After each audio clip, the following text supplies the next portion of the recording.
Patricia, ya tenemos a nuestro siguiente invitado, que es el Bien. doctor Ricardo Vanegas. Él es candidato a asambleísta nacional por el movimiento Pachakutik. Con él vamos a hablar un tema importante que lo habíamos anunciado y que estaba justamente en el flyer que habíamos presentado en las redes sociales. Pero antes quiero consultarle a él porque hoy sale en Diario El Universo que justamente el candidato a asambleísta por la curul que él está es el señor Sarango. Y quiero preguntarle, ¿cómo está, doctor? Buenos días. Buenos días. ¿Eso que publica Diario El Universo es una equivocación tal vez?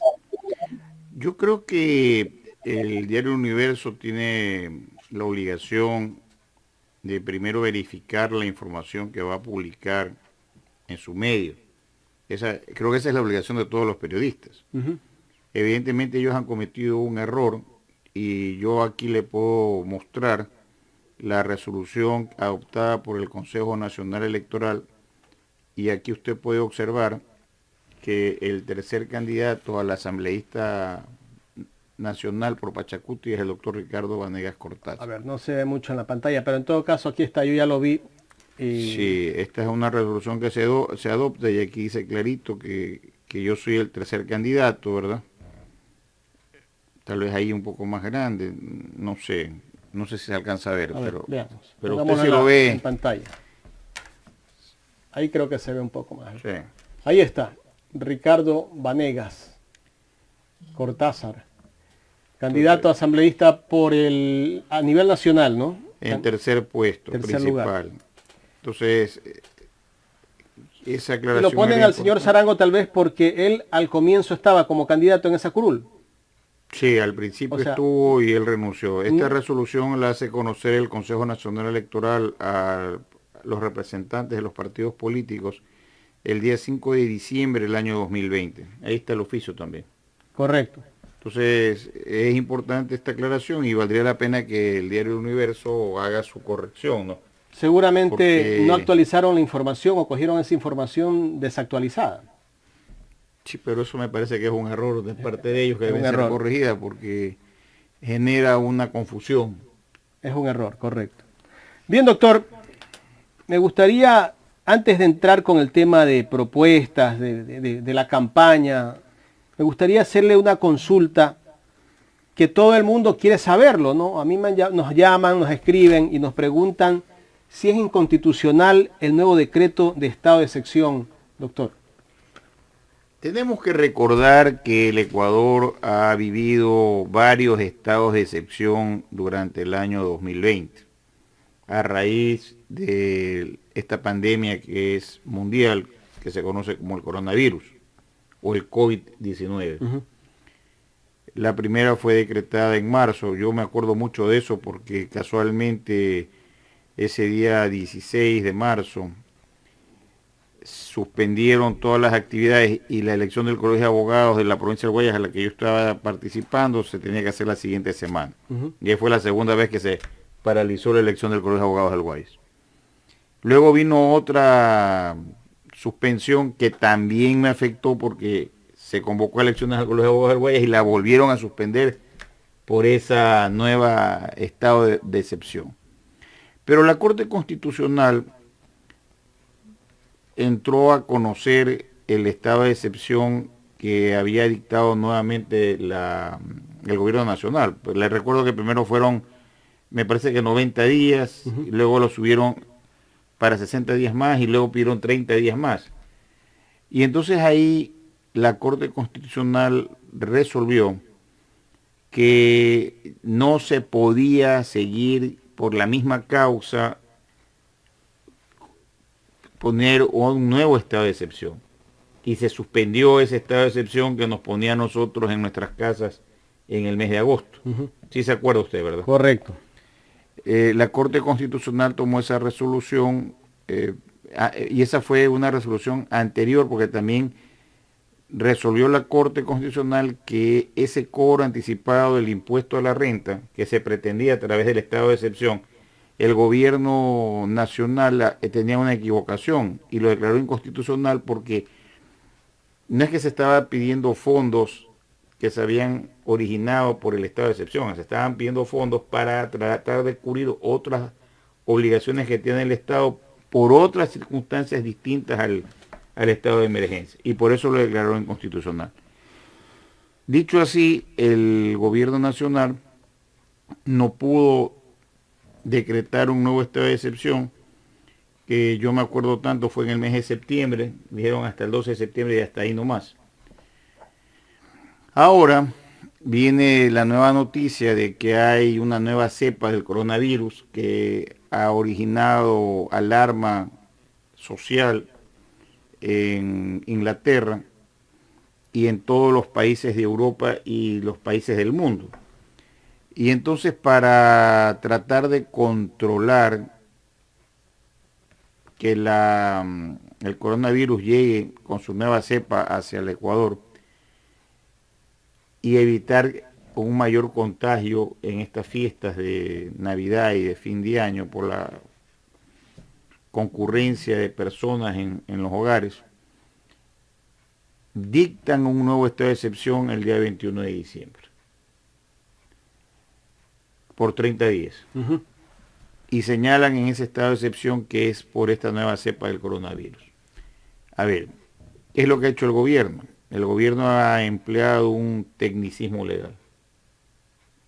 Porque por el coronavirus como tal, ya no se podía. Ya no se puede. Ahora ellos dicen... Nueva cepa. Nueva cepa.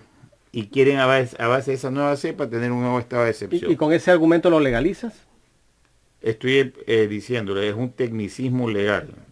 Ahora, el gobierno nacional decreta el estado de excepción y comunica a la Corte Constitucional. La Corte Constitucional tendrá que determinar si eso que ha hecho el gobierno con este tecnicismo es o no constitucional.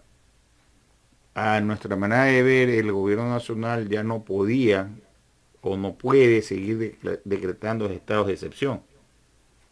Pueden adoptarse otras medidas a través del COE nacional o de los COE cantonales, que de hecho han venido funcionando para prevenir o para precautelar la seguridad interna de las personas y la salud. Y no era necesario decretar este estado de excepción. El gobierno puede delegar o disponer que el COE nacional comience a adoptar ciertas decisiones, ¿verdad? Y los COE cantonales a su vez lo pueden hacer también. Sin necesidad de tener un estado de excepción. Pero si eso ha venido funcionando sin necesidad del estado de excepción. Así ha venido funcionando. Póngame en pantalla a Patricia Giler, que de pronto Patricia Giler tiene consultas para el doctor. Patricia. Sí, doctor, ¿cómo está? Bueno, escuchaba con atención tu pregunta y obviamente pues a todas luces sería un tecnicismo legal. Más bien tenía ya inquietudes ya respecto a sus planes como futuro asambleísta, porque estamos ante una función del Estado sumamente desprestigiada. O sea, no hay encuesta que indique que los ecuatorianos estemos contentos con la función de los asambleístas. ¿Cuáles son sus armas de lucha, su bandera de lucha para, en primer lugar, pues evidentemente hacer algo positivo desde la Asamblea para los ecuatorianos? En segundo lugar, recuperar el prestigio para una función del Estado que debería de ser nuestra garantía ante la democracia, pero que no es más que una función que nos ha llevado de decepción en decepción. Doctor. Buenos días, Patricia. Gracias por su pregunta. Creo que los ecuatorianos hemos vivido circunstancias y situaciones que nos han llegado a concluir que la Asamblea Nacional se ha desprestigiado. Pero no es que se desprestigia como institución por sí misma, se desprestigia por quienes la integran, que son los que han generado todos estos cuestionamientos. Y eso nos lleva a una reflexión. Los ecuatorianos, sobre todo los millennials que están entre los 16 años hasta los 42 y que tienen que saber distinguir entre todos los candidatos que se presenten de distintas listas, deberán ahora, al momento de elegir, darse cuenta. A ver, estos son los candidatos de cada partido y de estos candidatos, cuáles son los que tienen, en razón de su ejercicio profesional, de su hoja de vida, de su reconocimiento a nivel nacional, local, la capacidad para ir a la Asamblea a legislar. Frente a eso, los ciudadanos saben que el doctor Ricardo Vanegas es un jurista reconocido, no solamente de Guayaquil, sino a nivel nacional, por todas las actividades que en la profesión yo he hecho en los últimos 30 años. Y además que soy un empresario también muy reconocido, de hecho soy el presidente de todas las empresas de seguridad del país. Y entonces, cuando usted va a elegir, dice, a ver, el doctor Vanegas sí tiene la capacidad para ser asambleísta. Es un hombre que sí maneja la ley. Además es un hombre íntegro, un hombre que nunca ha tenido ninguna tacha durante todos estos años de ejercicio profesional. Y entonces tendrá que tomar la elección. Cuando nosotros en la asamblea estemos en la conformación de la misma, muchos ciudadanos que tengan las cualidades o los requisitos que podemos tener nosotros, tengan la seguridad que la asamblea va a cambiar su imagen, porque somos nosotros los que vamos a darle esa nueva imagen a la asamblea. Entonces, eso en primer lugar para contestarle su pregunta. Yo he decidido ir a la asamblea a esta edad de mi vida, que ya es una edad madura, porque creo que tengo la obligación de contribuir en la formación de leyes que protejan los derechos de la mayoría de los ciudadanos y que se fiscalice la corrupción que ha imperado en el país durante los últimos años.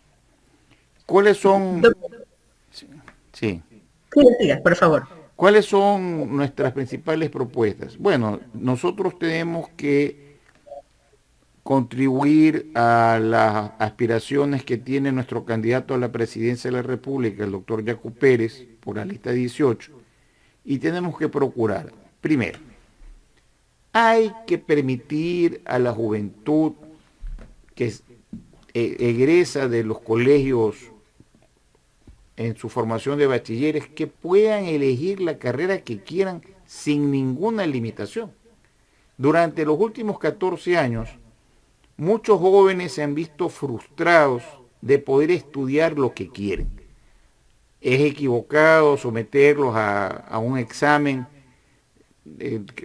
en donde les dicen qué es lo que pueden estudiar. Yo quiero ser abogado y me dicen, usted no puede ser abogado, usted tiene que ser licenciado en economía o tiene que ser sociólogo, porque ese es el estudio que aparece en los resultados. O si no tengo buenas notas, ¿sabe qué? Usted no va a ir a la universidad. Y yo le pregunto, ¿y todos los genios que ha tenido la humanidad que eran vagos de jóvenes y que terminaron siendo los que han dado una gran aportación al mundo? A ellos nadie les puso una limitación para seguir estudiando. Todos los que somos profesionales, me refiero a todos los que pasamos de 50 años, también fuimos a la universidad, fuimos a un preuniversitario que fue muy exigente. De ese preuniversitario no todos pasamos, pero nadie nos prohibió poder ingresar al preuniversitario. Y en el preuniversitario, de acuerdo a nuestro esfuerzo académico, pasamos a estudiar la carrera que queríamos. Y luego, en la carrera, muchos, al menos le hablo de mi generación, entramos 141 al preuniversitario, 71 a primer ciclo, 31 nos graduamos de licenciado en Ciencias Sociales y Políticas, 14 de abogados de la República y 5 doctores en jurisprudencia. Esa es mi generación. Pero ninguno tuvo una limitación para estudiar. Y eso es algo que nosotros tenemos que darle a los jóvenes de este país, que vuelvan a estudiar sin limitaciones en las universidades. Tenemos también que procurar al joven emprendedor darle la posibilidad de acceder a créditos para que esas ideas, ese emprendimiento que tiene, no se quede ahí. ¿Cuántas personas en nuestro país tienen muy buenas ideas, pero no tienen los recursos para empezar sus negocios? Hay que apoyar a la juventud. tenemos que Doctor, procurar dar mayor protección al trabajo. Yo coincido con el presidente, el candidato a presidente de nuestra lista, que los trabajadores no están siendo respetados en sus derechos por empresarios y por el propio Estado. Porque a pesar de que existe un código laboral y de que existe un Ministerio de Trabajo, existe explotación laboral. Yo le hablo, por ejemplo, de los temas de los guardias de seguridad, y lo conozco porque yo represento a las empresas privadas de seguridad. El propio Estado, en la contratación que hace desde el CERCOP, permite la explotación del guardia al contratar los servicios en los puestos de seguridad del propio Estado a menos de $2.400. Cuando para pagarles los sueldos a los guardias, la empresa privada debe cobrar no menos de $3.200. ¿Y qué está haciendo la Contraloría? ¿Qué está haciendo el Ministerio del Trabajo para acabar con esta explotación y con esta corrupción? Eso es nuestra obligación defender. doctor, interesante su propuesta, sobre todo en el tema de los jóvenes, ¿no? Que se han visto bastante cortados todos estos últimos años. Ahora, hay otras cosas que uno va recogiendo de las redes sociales en el sentido popular y uno lo compara con lo que ocurre en otros países y va teniendo coherencia. Por ejemplo, se habla de lo que gana aquí un maestro y de lo que gana un asambleísta. De que el maestro tiene que pagar de su dinero, que es poco, su servicio de internet, y de que al asambleísta, de su sueldo, que es más, le dan, bueno, pues servicio telefónico, viáticos, etcétera. En otras partes del mundo, en otros países del primer mundo, como Noruega, como Suecia, los asambleístas se pagan sus propias cosas, tienen un sueldo promedio de $2.500, $3.000. ¿Qué opina usted de ir igualando estas condiciones de un trabajador más de la patria, con mucha responsabilidad, no, pero no menos responsabilidad que un maestro que forma seres humanos, para tal vez como propuesta y sentirse más cercanos de la comunidad, más identificados con la realidad que el ecuatoriano pasa a diario? A ver, usted debe conocer, claro, aquí no se lo puede decir todo cuando me invitan. He sido profesor universitario en la Universidad Católica, en el Espíritu Santo, en la Universidad de Guayaquil, en la Ecotec. Conozco muy bien la realidad de quienes hemos sido docentes universitarios. He dado también clases en colegios, así que esa realidad la conozco. Quiero señalarle que una responsabilidad que debe tener el Estado ecuatoriano es darle una mayor protección a los profesores. No me gusta la palabra maestro porque se confunde con el maestro de obra. El profesor es profesor y debe tener mucho respaldo de parte del Estado porque la educación es fundamental para que la juventud que se está formando mañana dé un ejemplo totalmente distinto a lo que tenemos ahora, es decir, los valores. Y para eso necesita tener un buen sueldo, un sueldo justo. Cuando usted lo compara con los asambleístas de lo que deben de ganar, yo le quiero decir que estoy totalmente de acuerdo. Los asambleístas no deberían ganar sueldos que sean tan diferenciados con relación a otros funcionarios públicos. Igual los ministros de Estado. En el caso nuestro, por ejemplo, yo llego a la asamblea, pero lo hago con esa voluntad de servicio. Y así deberían hacer todos los que aspiren ir a la Asamblea Nacional. Hay tanto desprestigio y hay tanta desconfianza por parte de la población hacia los asambleístas que si a la asamblea llegáramos, algunos de los ciudadanos que tenemos otro tipo de formación, tengan la seguridad que esto comenzaría a cambiar. Pero yo estoy de acuerdo en dos cosas. La primera, que el número de asambleístas tiene que reducirse, y la segunda, que los sueldos de los asambleístas tiene que ser justo y equilibrado con lo que ganan otros funcionarios públicos en el Ecuador. Eso me parece muy razonable. Jaime. Gracias, Patricia. Doctor, ¿cuáles son las nuevas leyes y reformas que necesita este país para que se enrumbe por la vía de avanzar como país? Bueno, Yo pienso que lo primero es que hacer algunas reformas en la Constitución. Hay que suprimir algunos órganos que no funcionan para nada y que han sido muy cuestionados. Me refiero al Consejo de Participación Ciudadana. Es injustificable que casi todos sus miembros hayan sido destituidos por actos de corrupción. Y a la larga eso no ha servido para nada. Hay que suprimir al Consejo Nacional de la Judicatura o al Consejo de la Judicatura, como se llama. ¿Y quién nombraría las autoridades si se suspende al Pero es que Consejo de Participación Ciudadana? me parece que ya el Ecuador en el pasado vivió una experiencia que dio muchos resultados. El presidente de la República de turno enviaba una terna de quienes tenían que ser el contralor, ministro fiscal, procurador, y la asamblea procedía a designarlos. Y no nos fue mal. No tuvimos tantos cuestionamientos como lo hemos tenido ahora. Pero ahí había el hombre del maletín, que era el que andaba paseándose por la asamblea comprando los votos. Yo no creo eso, porque fíjese usted, si usted revisa la historia ecuatoriana, de la República sobre todo, usted va a dar cuenta que los mejores abogados de aquella época fueron Contralor General de la República, Procurador General del Estado, Ministro Fiscal General de la Nación.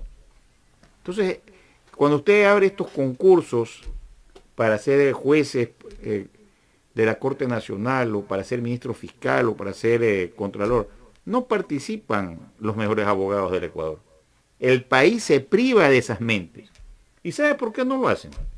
Porque no tenemos confianza en los procesos de los concursos públicos, que son amarrados, son amañados, y ya sabemos de entrada quiénes van a ser designados. Si no, fíjese usted en este concurso que está en trámite por parte del Consejo de la Judicatura, donde han quedado 16 para 16 puestos. Eso no puede ser. Y si usted me pregunta a mí, muchos de los candidatos que están ahí son ilustres desconocidos de nuestra profesión.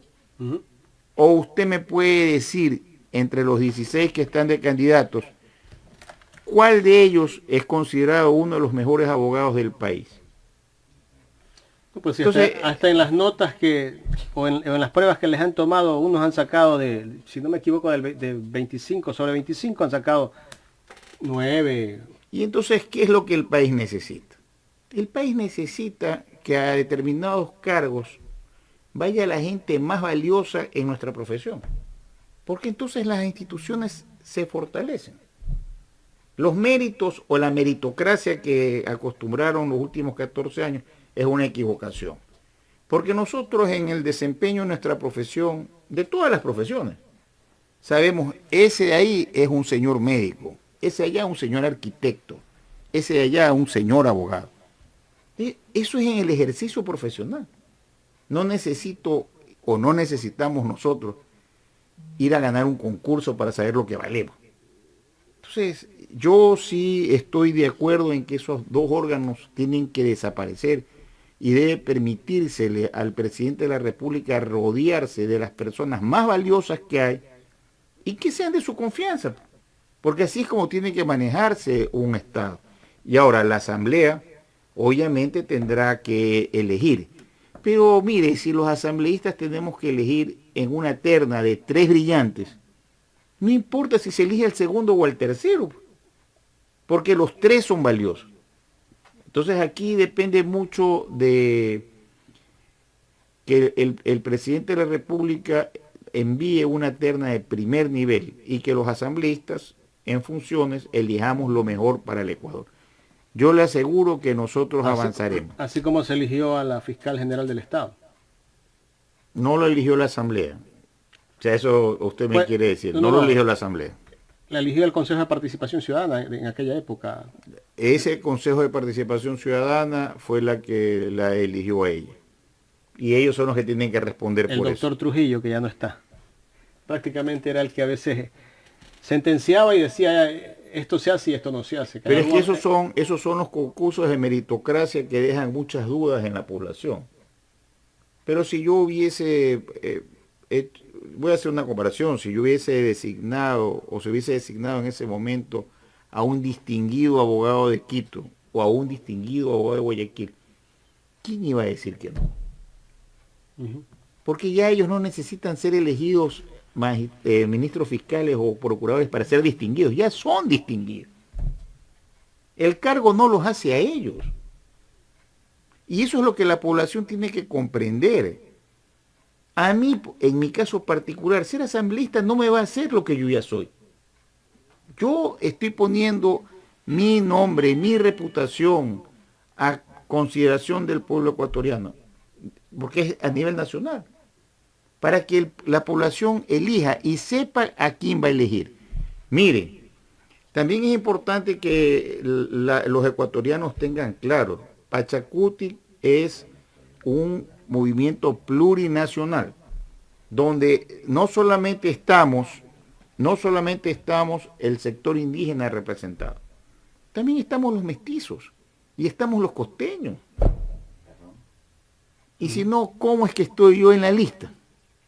Yo represento a ese sector de la población que es la costa ecuatoriana y a los profesionales de este país. Entonces nosotros tenemos ahora una opción válida para elegir un equipo de asambleístas capacitados y con una formación académica y profesional a servicio del pueblo ecuatoriano. Y ahí están los ecuatorianos, los que nos están escuchando. Ustedes son los que tienen que tomar la decisión, volver al pasado o ir hacia un futuro diferente, a proteger la tierra, a proteger la naturaleza. No es que nosotros tenemos que pensar que en el futuro tenemos que dejar los bienes que se ven, los naturales, para que quienes nos reemplacen puedan estar en este planeta. Y para eso tenemos que llevar otro tipo de personas a la Asamblea Nacional. ¿Quién encabeza la lista de asambleístas nacionales? Salvador Quispe. Él va primero, Patricia Sánchez va segundo. Yo voy tercero. ¿Leonidas Issa está apoyando la propuesta de Pachacuti o no está dentro de la campaña? A ver, el Pachacuti es el brazo político de la CONAIE. La CONAIE tiene su posición, Pachacuti tiene la suya, pero yo estoy convencido que la gran mayoría de los ecuatorianos, no hablemos de los indígenas, de los ecuatorianos, estamos apoyando al doctor Yacu Pérez y él va a estar en la segunda vuelta. Esas son las encuestas reales, las que se ven en los recorridos. Y le quiero decir que cada vez que yo camino por las calles de esta ciudad de Guayaquil, o por la provincia del Guayas, o por otras provincias, a mí nadie me recibe con rechazo. A mí todos me reciben con agradecimiento, porque yo, al igual que todos los abogados de mi familia, porque todos somos abogados, solo hemos demostrado que luchamos por el derecho y por la defensa de la gente. Y por eso la gente es agradecida. Sabe que nosotros somos personas que no nos vamos a torcer, que estamos ahí para defender valores. Patricia, no sé si tengas alguna otra inquietud. Bueno, simplemente desearle, hay muchas, ¿no? Pero en honor al tiempo, simplemente desearle que ojalá que en conjunto no cambien luego los objetivos, ¿no? Porque a veces vemos que se llega a la asamblea con una visión y que luego, por orden del día, por minorías, mayorías, por lo que sea, finalmente no se llegan a hacer realidad todos estos proyectos. Ojalá que en el caso de llegar a ser doctor, tengamos realmente estos proyectos, los podamos ver convertidos en realidad, sobre todo aquellos que benefician a nuestros jóvenes que han estado bastante apartados de lo que realmente quieren ser. Mire, le voy a decir que en mi caso en particular yo he llegado ya a una edad madura. He cuidado mi buen nombre y el prestigio profesional que tengo. No pienso ir a la asamblea ni a ningún otro lado para comenzar a hacer lo que no he hecho en 55 años de vida. Esto depende mucho de la formación de cada uno. Y usted va a ser una de las primeras críticas si es que me ve a mí torcer. Yo tengo mi conciencia y mi manera de actuar que toda la población conoce. Cuando hayan cosas que sean incorrectas, usted tenga la seguridad que yo estaré en contra de eso. Y en las cosas que sean en beneficio de las grandes mayorías, estaré a favor de eso. Porque nosotros tenemos que defender a las mayorías. Aquí tienen que acabarse los privilegios unos cuantos. Y yo celebro Y espero que a través de la Asamblea podamos conseguir que venga al Ecuador la banca extranjera para acabar con todos estos banqueros que se enriquecen a través de esos préstamos hipotecarios y de los préstamos que hacen a más del 16%. Eso tiene que acabarse en el Ecuador, más aún cuando un país vive dolarizado. Esto no puede ser. Mire, usted y todos aquellos que pasamos de 50 años, que hemos visto todos los movimientos políticos y partidos gobernar el Ecuador, sabemos quiénes son los causantes de los males. Pero Pachacuti nunca ha gobernado. Pachacuti ha estado en las calles peleando en beneficio de las grandes mayorías. Ahora creo que es la oportunidad para darle a este movimiento y a un líder auténtico como es Yacu Pérez de ser gobierno. Una última inquietud a partir de lo que usted dice, doctor, y es que, ¿qué piensa de la dolarización? Perdón. Una última inquietud a partir de lo que usted dice, ¿qué piensa de la dolarización?